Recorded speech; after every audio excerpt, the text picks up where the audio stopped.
all of us on the earth have several contracts we have made with ourselves before we are born. One of the most important one is called the soul contracts.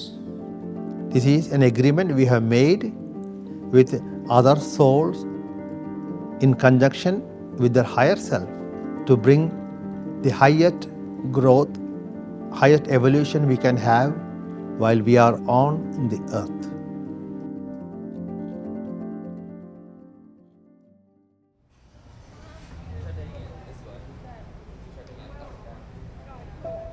My name is Ray Chandran.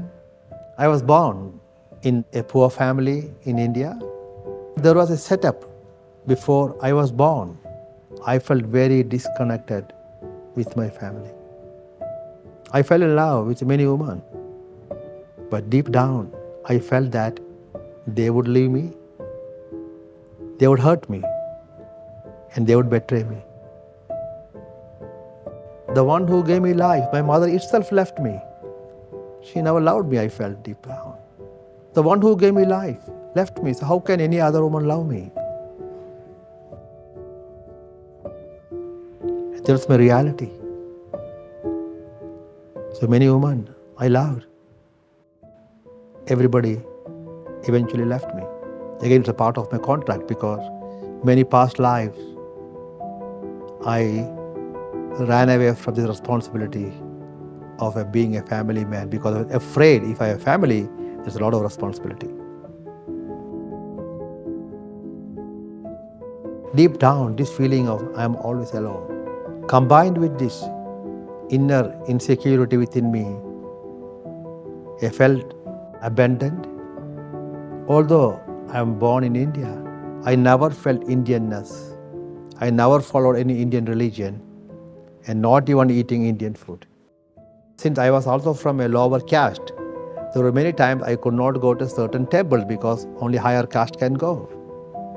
If there is God, I want answers. Why am I so poor? Why do I feel such miserable condition and not feeling any security or confidence or faith in myself? And why I feel so alienated from everything? Of course, I could not get answer. So I stopped going to the temples or asking them anything. So I stopped doing all rituals because I didn't want a God whom I can fear. And I had to please Him to get something back in return. Then while I was in college, so I started reading a lot of Osho's material. It really resonated with what I think about false honoring of gurus or teachers and false religion and everything. It just really resonated with what I was thinking. I kept searching, reading books. Then one day when I got up in the morning, I had a strong desire to go to US. Before I went, my mother asked me, "Where will you go in US?" I said, "I do not know."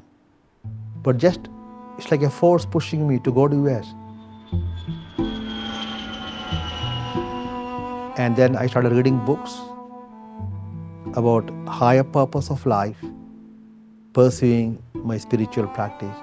Really reading means almost every day, morning and evening, and trying to commune with God in my own way. I want answers, God. I want a God with whom I can talk, a living, breathing God, not just a concept where I have to go and pray, ritual ceremony, nothing.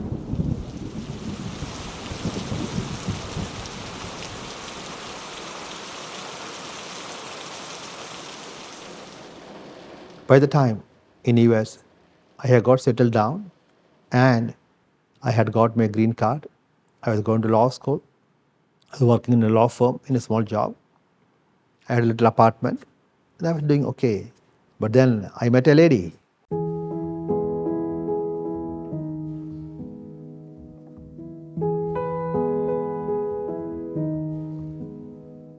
But once I met the lady, my life took a different turn.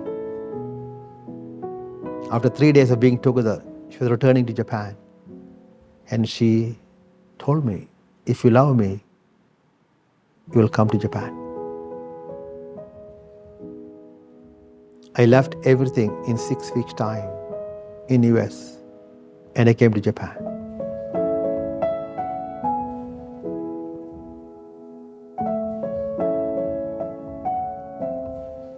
One day suddenly she said, I'm leaving you at this time. It was a great shock to me. How can you leave somebody who invited you to come to Japan all the way from US?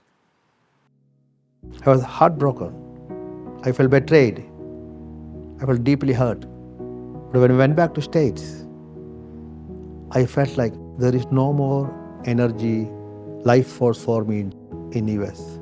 And that time, my real life started in terms of evolution.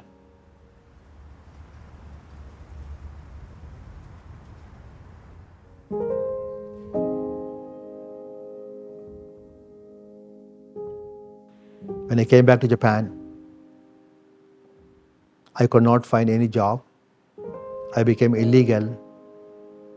I ended up working in a Japanese restaurant, washing dishes. But I could not get another job. My visa ran out. I didn't have visa. This lasted for almost 7 months, wandering from here to there, always looking for food and some clothing. During this time, I was in despair, hopeless. I tried to kill myself twice. I went to jump in a river, Asakusa. When I went near the river, I was just sitting, contemplating, removing my shoes.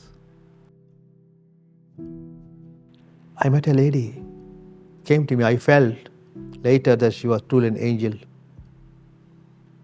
She came and talked to me in Japanese.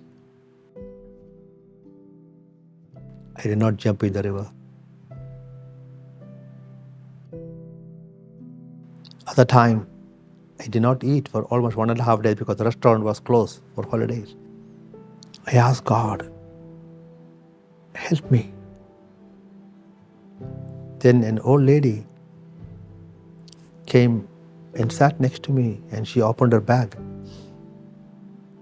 She gave me boiled eggs and boiled peanuts. Again, one more time, I was very hungry walking. I cried to God. That time a taxi man just came and stopped the taxi, a taxi driver. And he told me, get in the taxi. He took me to a family restaurant called Royal Host. And he said, order whatever you want. Again, I felt help from God.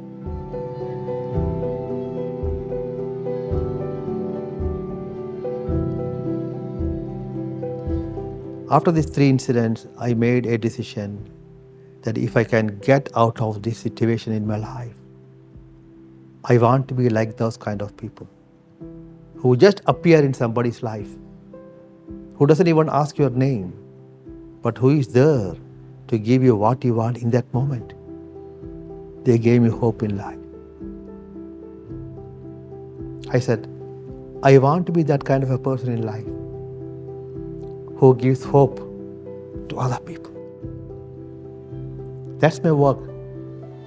Deepest level is to give hope to people.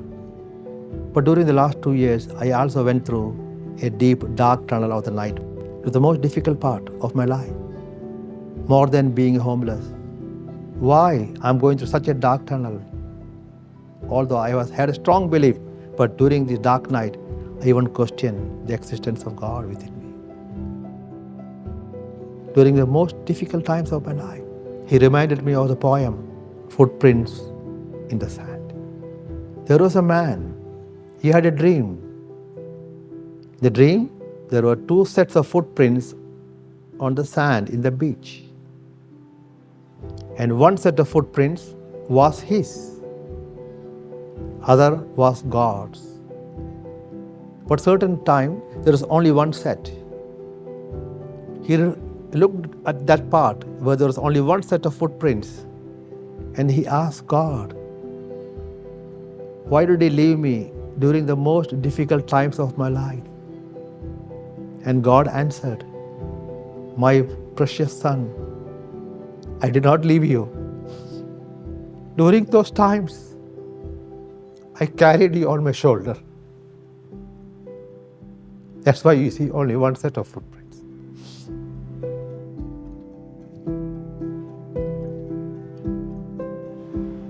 I look back now and say, during the dark night of my soul, it was God who carried me on my shoulder. I went into a deep, deep depression. But that gave me an opportunity to look at my shadows and how many masks I was wearing and what was driving me in my life.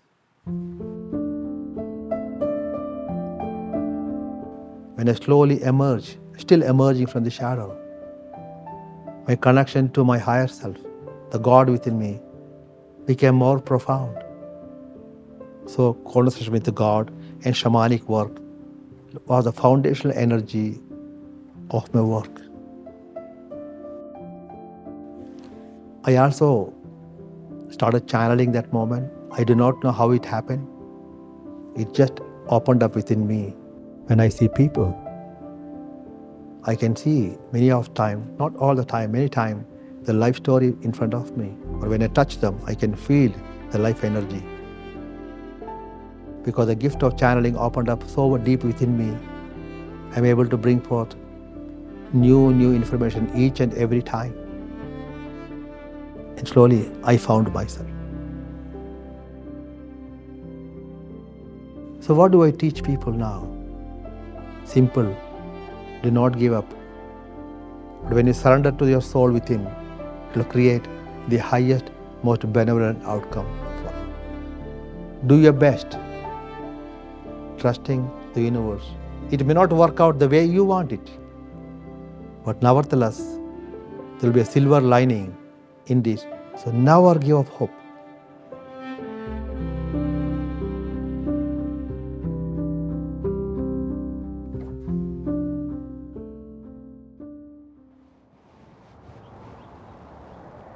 Please follow me along this river, my dear brothers and sisters.